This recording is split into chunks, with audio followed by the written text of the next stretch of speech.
Safety is, let's face it, not the most exciting topic for most people. Next Level Strategies is super lucky to have somebody who loves to do safety work, and we're grateful for it. But we know that it can be, for a lot of especially sort of more office-based businesses, it can be something that they don't think that they have to comply with because people are sitting at desks. What could possibly go wrong? So it's not super sexy. It's not interesting. They don't think they need to comply with it. And more and more and more, as we've gone along, there's a lot more safety things to comply with. So it's great to have this stuff taken care of. A lot of the safety obligations are one and done. You do the plan, you maybe have a periodic training, you don't have to worry about it, but you've got to have the plan in place. So workplace violence prevention program is a California-specific requirement. However, as all this first-person shooter stuff across America gets more and more prevalent, other states are adopting something similar. But in California, it's a pretty onerous chunk of law. You've got to comply with a whole bunch of things. Each plan's got to be customized. Each plan's different, even for businesses that own, say, multiple businesses in different locations. Each location is going to be a little bit different when it comes to how the workplace violence plan is written, because you've got to look at exits, entrances, possible threats in a specific location. So that's what you're doing. You're basically saying, what are the possible ways that violence could occur in the workplace? Could be customers walking in, bar or restaurant, somebody drinks too much and is abusive to staff. Somebody just walks in off the street and has a gun, right? What are the different ways that violence could occur in a workplace, and how do we write a plan to mitigate the potential violence? One of the things that OSHA looks at is, have there been injuries in certain categories, or are there threats in certain categories, and have they been taken care of? So, in other words, say there's exposed cords and people keep tripping over the exposed cords, or there's a meat slicer and the safety doesn't work, and 3 different people have injured themselves on the safety. That's not supposed to happen in the workplace. Once a threat has been identified or a potential hazard has been identified, you are supposed to fix it affirmatively as an employer. If you don't, it can cause fines, fees, penalties. So after something occurs in the workplace, an injury occurs, you're supposed to do a training, even if it's 10 or 15 minutes, on if you see an exposed cord, you need to tuck it under the carpet, or you need to tape it down, or you need to let facilities manager know about it. It's supposed to have been managed. So the warning signs are, how are people getting hurt in the workplace? And how are you writing trainings to mitigate any risk? So there's a variety of plans that you need to put in place. The first is an injury and illness prevention program. You are identifying potential hazards in a unique workspace and then writing a plan to mitigate the hazards.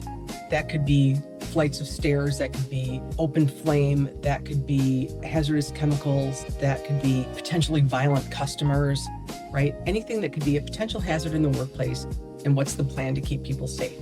If you deal with blood in any way, shape, or form, and this includes like spas and salons, if somebody nicks themselves, right? Anything with blood, bloodborne pathogen program. There's another thing called a hazardous communication plan. If you've got any chemicals in the workplace, which most employers do, believe it or not, you've got cleaning supplies, you've got toner cartridges, you've got all kinds of things that, if ingested or if they touch your skin too much, could be hazardous. There's that plan. Then there's workplace violence prevention program, which some employers don't think that they're obligated to because all their employees work remotely. That's not true. Almost every employer is obligated to the workplace violence prevention plan. If you have more than 10 employees, you're 100% obligated. If you have between 1 and 10 employees and the employee never ever leaves the house to go to the post office, to go to the bank, to work in a coffee shop on your behalf, then maybe you don't have to do a workplace violence prevention plan, but most employers do. You've got to do periodic trainings for workplace violence prevention, at least yearly.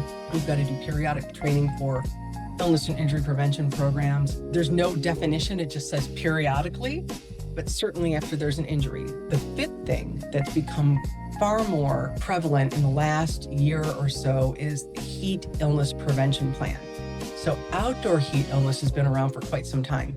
Indoor heat illness has become an obligation as of 2024. It just means that if your employees are exposed to heat of a certain degree or higher, it's different from indoor to outdoor, you've got to provide them water and shade and extra breaks and things like that. 100% of the time, if your employees are outdoors in the heat, even if, say, you're an architecture firm and your employees are walking through a building being built and it's outside and they're in their hard hat or whatever, and it's a certain degree outside or greater, you need a heat illness prevention plan.